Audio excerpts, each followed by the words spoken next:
अस्सलाम वालेकुम दोस्तों, क्या हाल चाल है। उम्मीद करता हूँ जनाब कि आप लोग ठीक ठाक होंगे और इस चैनल पे आपको खुशामदीद और वेलकम कहते हैं जनाब। ये उर्दू अदबी इस्तिलाहात के हवाले से है, जितना भी उर्दू ज़ुबान के मुतल्लिक काम हुआ है, यानी जिन जिन अदीबों दानिश्वरों या मैं यूँ कहूँगा कि शायरों ने या नक्कादों ने जिस हद तक उर्दू ज़ुबान के ऊपर काम किया है, हम उन्हीं के तवस्सुत से, उनके फैज़ से उर्दू ज़ुबान को मज़ीद समझेंगे कि इस्तिलाहात क्या होते हैं। और बिलख़ुसूस फ़र्स्ट ईयर, सेकंड ईयर या इवन दो के बीएस के थ्रू या एमएस के थ्रू जब कोई स्टूडेंट उर्दू ज़ुबान के मुतल्लिक रिसर्च कर रहा होता है तो उसको क्या करना पड़ेगा और उनको किस किस एस्पेक्ट यानी पहलू के हवाले से उर्दू शायरी, नसर और शायरी से मुतल्लिक जितनी भी इस्तिलाहात है और सब्जेक्ट से रिलेटेड जो मवाद होगा वो हम इंशाल्लाह आपको प्रोवाइड करेंगे। सबसे पहले हम आज चूँकि शुरू की वीडियो है तो उर्दू ज़बान के मुतल्लिक इतना ही कहेंगे कि इंसान के वो कहते हैं ना, उर्दू का एक लफ्ज़ है कि आफ़रीनश, जहाँ से दुनिया की इब्तिदा हो गई, जहाँ से दुनिया की शुरुआत हो गई, जहाँ से अल्लाह ताला ने इंसान को बनाने का इरादा फरमाया, वहाँ से अदब के चश्मे फूट निकलना शुरू हो गए। क्योंकि अदब किसी भी ज़ुबान के उन छोटे से छोटे अस्वात जो हम ज़ुबान से अदा करते हैं हरूफ की सूरत में, फिर वही हरूफ अल्फाज का जामा पहनकर आवाज़ की शक्ल में बाहर मुंह से निकलते हैं, यानी ज़ुबान के थ्रू। तो इंसान जब से कुर्रे अर्ज़ पर रहने लगा, मस्कन भी उनका जो था वो दुनिया यानी ज़मीन थी, तो इंसान ने पहले ही जब ज़ुबान से कलमा अदा किया,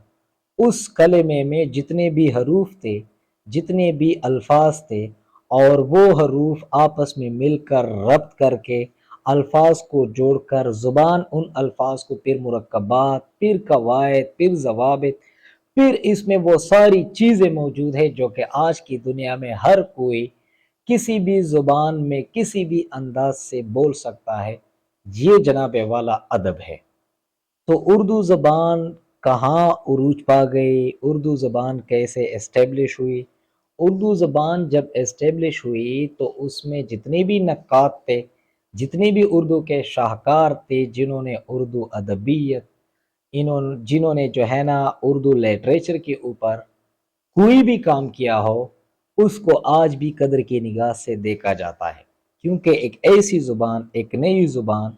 जो कि हिंदुस्तान में जन्म लेती है, लेकिन किसी भी ज़ुबान को ये मालूम नहीं कि उर्दू ज़बान जो कि जन्म ले रही है, ये किसके वतन से है। तो ऐसी कोई ज़बान जिसकी अभी तक किसी माँ का ज़िक्र नहीं किया गया है, क्योंकि जब भी कोई भी चीज़ किसी दूसरे चीज़ से मुश्तक होती है या बनती है या फिर पैदा हो जाती है, तो ज़ाहिरी बात है कि वो किसी ना किसी तरीके से उस चीज़ से भी लिंक करती है। लेकिन उर्दू वो वाहिद ज़बान है जनाब कि कोई भी ज़ुबान ये क्लेम नहीं कर सकती, ये दावा नहीं कर सकती कि उर्दू जो है ये मेरे ही वतन से जन्म ले चुकी है। सो ये तमाम तर चीज़ें आगे हम देखेंगे कि अस्वात, जितनी भी आवाज़ें हम निकालते हैं लिसानियत की बुनियाद पर, उनका रिदम क्या होगा, उनकी एटोमोलॉजी क्या होगी,